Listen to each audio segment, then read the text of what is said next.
Today we're diving into 5 of the most disturbing police officer deaths of all time. These real stories are filled with unexpected twists, heart-wrenching details, and tragic endings. We'll uncover the facts behind these shocking cases and explore what happened to these brave officers who faced unimaginable dangers. Stay tuned as we reveal the dark truths behind these haunting incidents.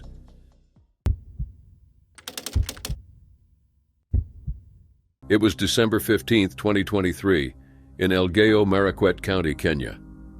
Corporal Mushot Boma was stationed at the Embobut police post. He had been working tirelessly with his colleagues to protect young girls from the illegal and brutal practice of female genital mutilation, or FGM. The day had been long, but their mission was clear: rescue the girls who had been subjected to this inhumane procedure and ensure their safety. The struggle against FGM in Kenya has been an uphill battle.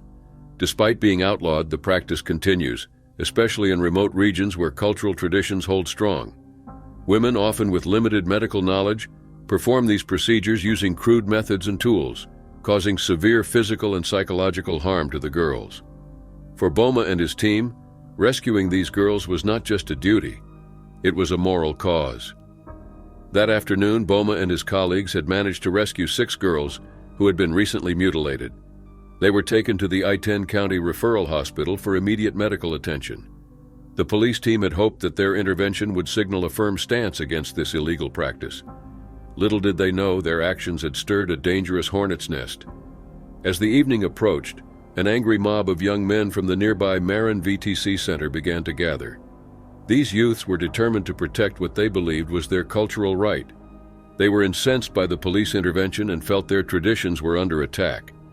Armed with stones and sticks, they made their way towards the Embobut police post, where the rescued girls were temporarily sheltered. Boma was alone at the post, unaware of the impending danger. The mob arrived swiftly and forcefully. They stormed the police post, their numbers overwhelming Boma. He fought with all his efforts, but the odds were against him. The assailants stoned him mercilessly, and in a final act of brutality, they set his body on fire using a mattress from the station. The mob then fled, taking Boma's G3 rifle with 40 rounds of ammunition with them. The news of Boma's death spread quickly. County Police Commander Peter Mulinge confirmed the tragic incident, expressing deep sorrow over the loss of a dedicated officer. Boma's body was taken to a local mortuary for an autopsy. The attack sent shockwaves through the community and beyond. Activists, local leaders, and international organizations condemned the heinous act, viewing it as a severe setback in the fight against FGM. Tony Mwibia, founder and executive director of the Men End FGM Foundation, was particularly vocal. "It is shocking and disheartening that in the 21st century, we can kill a police officer rescuing girls undergoing the inhumane act," he said. Mwebia's organization focuses on rallying men and boys against FGM and child marriages. He questioned whether the attackers understood the harm caused by FGM, which they defended so violently. The attack on Boma highlighted the extreme measures some communities are willing to take to preserve their traditions. A local administrator who requested anonymity for fear of reprisals expressed concern that such attacks would embolden those performing FGM. "Killing a police officer in the name of FGM worries me," he said. He emphasized the need for comprehensive public sensitization to accompany legal enforcement. In response to the attack, additional police officers were deployed to Elgeyo Marakwet to conduct a major operation aimed at curbing the rising cases of FGM. The objective was twofold: track down and arrest those responsible for Boma's murder and address the widespread practice of FGM in the area. The operation faced significant challenges, as the perpetrators were often protected by local bandits willing to confront law enforcement. The operation was not just about punitive measures, it was also about sending a clear message that the government would not tolerate the continued practice of FGM. Commander Mulinge declared, "We cannot allow this to continue because this is outlawed. We are carrying out an operation to flush out the circumcisers and the bandits." Despite the tragic loss of Corporal Boma, the fight against FGM in Kenya continues. The incident has underscored the dangers faced by those working to eradicate this harmful practice, as well as the need for comprehensive strategies that include legal enforcement, community education, and cultural engagement. On January 9, 2023, Jose Luis Sonko Quispe, a 29-year-old police officer was patrolling the streets of Juliaca, Peru. The night was dark and tense. The region of Puno had been a hotbed of unrest following the ouster of President Pedro Castillo, and the atmosphere was charged with anger and frustration. Sonko, alongside his partner, Ronald Villasante Toc, was on duty, trying to maintain order in a city on the brink of chaos. Juliaca, a city near the Bolivian border and Lake Titicaca, had seen escalating violence over the past month. Demonstrations had turned deadly as supporters of the former president clashed with police forces. The death toll from these confrontations had risen steadily, reaching 47 by the day of the tragic incident. The unrest had begun in early December, following the arrest and impeachment of Pedro Castillo. Castillo had attempted to dissolve Congress in a last-ditch effort to avoid impeachment, a move that was widely condemned and ultimately unsuccessful. His arrest triggered widespread protests, particularly in rural areas where he had strong support. Castillo's successor, Dina Boluarte, had tried to calm the situation by pushing for early elections and supporting investigations into police actions. However, these measures did little to pacify the enraged populace. On the night of January 9th, Sonko and Villasante were patrolling an area known for its intense protests. The city was in turmoil, with demonstrators demanding immediate elections and expressing their loyalty to Castillo. The protests had taken a particularly violent turn, with clashes between civilians and police resulting in numerous fatalities. As the two officers drove through the streets, they were suddenly ambushed by a large mob of around 350 protesters. The attack was swift and brutal. The mob surrounded their patrol car, shouting and throwing objects. Within moments, the situation spiraled out of control. The protesters dragged the officers from the vehicle and began to beat them mercilessly. Ronald Villasante Toc, Sonko's partner, later described the scene as a savage attack. He was beaten severely, sustaining multiple head injuries. In the chaos, he lost sight of Sonko and was unaware of his partner's fate. Villasante was eventually taken to a hospital in Lima, where he recounted the horrific events to authorities. Meanwhile, the mob's fury turned even more deadly. After assaulting the officers, the protesters set fire to the patrol car. José Luis Sonko Quispe, unable to escape, was burned alive in the vehicle. His charred remains were found by the police, who arrived at the scene later. Prime Minister Alberto Otarola confirmed Sonko's death during a session of Congress. He expressed his condolences and condemned the violent actions of the protesters. Otarola also announced a 3-day curfew in Puno, from 8 p.m. to 4 a.m., and declared a day of mourning for the fallen officer. The death of Officer Sonko was a grim addition to the mounting toll of violence in Peru. Since the protest began in early December, 39 civilians had been killed in clashes with police, 7 had died in related traffic accidents, and now a police officer had lost his life in a particularly horrific manner. The previous day, January 8th, had seen the killing of 17 people in Juliaca, further escalating the violence and unrest in the region. As the news of Sonko's death spread, it became a symbol of the escalating violence and the deepening crisis in Peru. His tragic end highlighted the dangers faced by law enforcement officers in such volatile situations, as well as the intense anger and desperation driving the protests. In the days following the attack, the government tried to restore order in Juliaca and other affected areas. The curfew imposed in Puno was part of these efforts, aimed at preventing further violence and giving the authorities a chance to regroup. However, the deep-rooted issues fueling the unrest remained unresolved, and the country continued to teeter on the edge of widespread chaos. The brutal killing of José Luis Sonko Quispe left many questions unanswered. How had the situation escalated to such a deadly point? What could have been done to prevent this tragedy? In the end, the story of José Luis Sonko Quispe is a tragic example of the dangers faced by those on the front lines of civil unrest. It is a sobering reminder of the need for thoughtful, compassionate solutions to deep-seated social and political problems.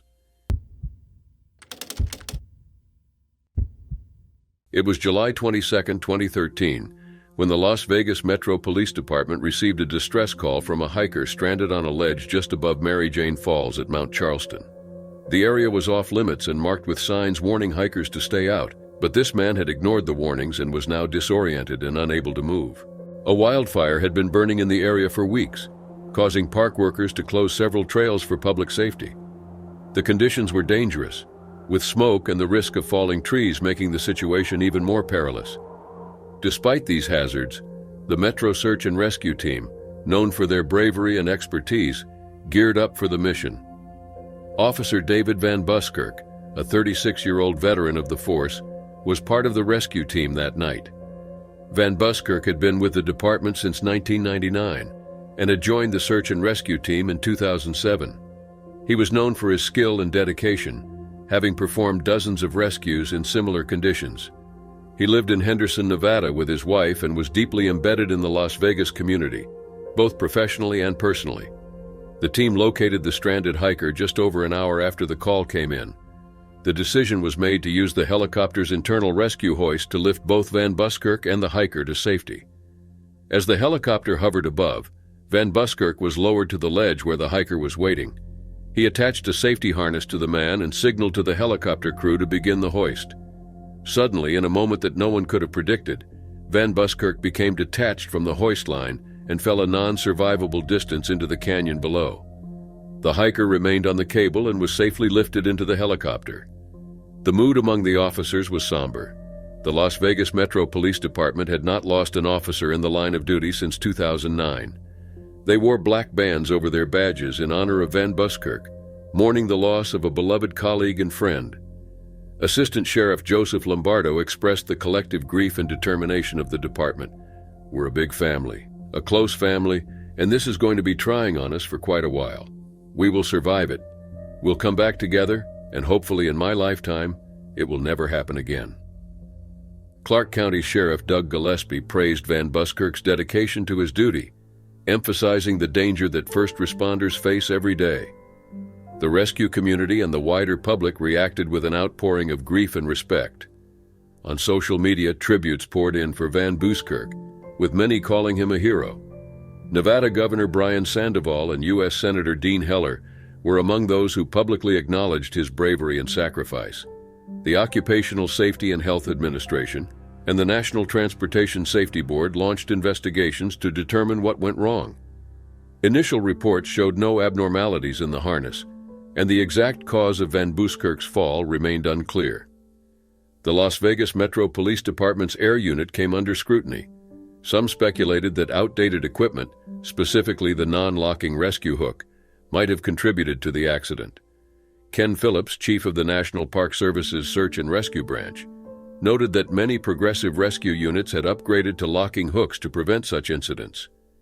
The Metro unit had not been aware of the forced rollout phenomenon, a scenario where a slack cable allows the carabiner on a rescuer's harness to roll over the top of the hook, pushing open the spring-loaded gate and causing the carabiner to separate from the hook.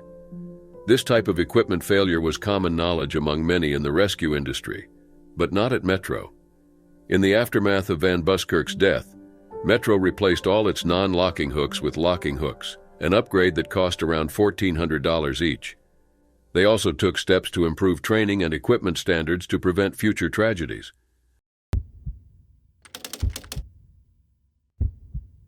On August 2, 2023, just before 6 a.m., 22-year-old Officer Matthew Hare of the Easley Police Department received a call about a person in distress.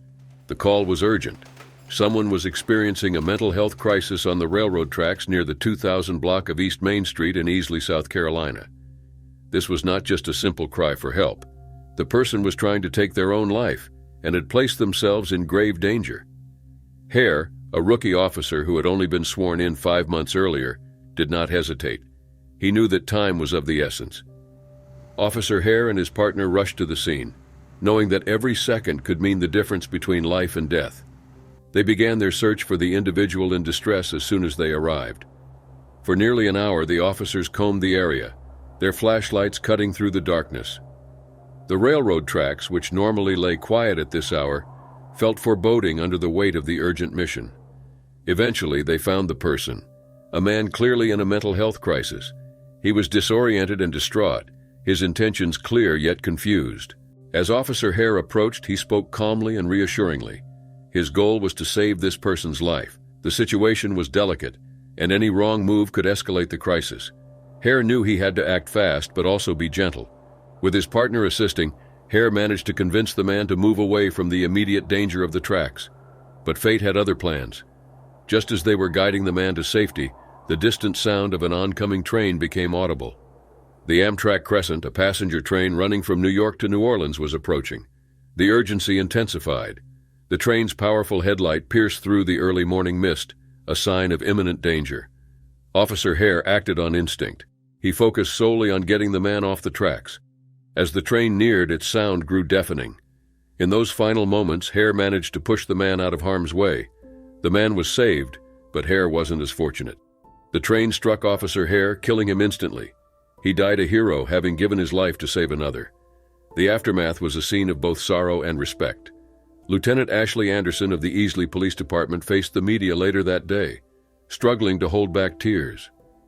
"It is a tragic day," she said. "Officer Hare died saving the life of someone he did not know. He was a hero." She asked the community to keep Hare's family in their prayers. The tragic news spread quickly through the community. Easley was in mourning. A procession was held later that afternoon to honor Officer Hare's sacrifice. Multiple law enforcement agencies joined in paying their respects. A memorial fund was established for his family, and Hare's patrol car was placed in front of the Easley Police Department, adorned with flowers, pictures, and notes from grieving citizens. The Amtrak Crescent train was delayed for about 7 hours, as the State Law Enforcement Division and the Pickens County Coroner's Office conducted their investigations. No one aboard the train was injured, but the impact on the community was profound. The individual whom Officer Hare saved was taken into custody. Details about whether charges were filed against the man were not disclosed, and his identity remains protected due to the sensitive nature of his mental health crisis. Hare's partner, who had been with him during the rescue, was unharmed but deeply affected by the loss of his colleague and friend. It was about 1:35 p.m. on June 4, 2021, when Worcester police officer Emmanuel Manny Familia responded to a distress call at Green Hill Park. The call reported a person struggling in the pond. Manny, 38 years old and a 5-year veteran of the Worcester Police Department, arrived at the scene with 4 other officers. The day was clear and the pond seemed calm. Manny was born in La Vega, Dominican Republic, and moved to Worcester as a young boy. He grew up in the city, attending Doherty Memorial High School and later Quinsigamond Community College. His journey eventually led him to pursue a bachelor's degree in criminal justice from Anna Maria College. Manny joined the Worcester Police Department in 2016 after serving as an officer at Clark University, Quinsigamond Community College, and in the small town of Oakham. At Green Hill Park, the situation was dire. Troy Love, a 14-year-old boy from Virginia, was visiting Worcester with his family. Troy was enjoying a summer day at the park when he decided to swim in the pond. Suddenly, he found himself struggling in the water. Panic set in as he waved his arm, desperately signaling for help. Manny and his fellow officers did not hesitate. They rushed into the pond, their training kicking in as they swam towards the struggling boy. In the chaos, they managed to pull 2 individuals out of the water, but Troy was still out there, and so was Manny. As the officers regrouped on the shore, they realized Manny was missing. The atmosphere grew tense as the search for their colleague began. Divers arrived and combed the murky depths of the pond. At 2:28 p.m., they found Manny. An hour later, they located Troy. Both were rushed to the hospital, but it was too late. Manny and Troy were pronounced dead. The news of Manny's death shocked the Worcester community. Worcester Police Chief Stephen Sargent called Manny a hero, praising his selfless devotion to the city and his ultimate sacrifice. "The city of Worcester has lost a hero," Sargent said during a press conference. "We will remember and honor his selfless devotion to Worcester and his ultimate sacrifice to save someone he didn't know." Manny's death left a profound impact on his family, friends, and colleagues. He was known for his dedication and passion for his job. He was a member of the department's Tactical Patrol Force, the Crisis Intervention Team, and was training to join the SWAT team. Manny was also active in the community, playing on the department's basketball team and representing them at charitable events. His older brother, Elvin Familia, delivered a heartfelt eulogy at the funeral, describing Manny as the life of the family. Elvin shared memories that brought laughter and tears to those gathered at St. John's Catholic Church. He spoke about Manny's ability to grow a full beard, something Elvin joked he was still working on. But amidst the humor, there was a deep sense of loss and pride. God called your dad up for a special detail up in heaven that only he can fill, Elvin said to Manny's children, 17-year-old Jayla and 13-year-old Jovan. Manny left us with an incredible responsibility to look over you, and that's exactly what we'll do. The community rallied around the Familia family. Worcester's new minor league baseball stadium displayed a video feed of the dual-language mass for those who couldn't fit inside the church. Outside, hundreds of officers lined the streets as Manny's body was brought to the church in a horse-drawn carriage.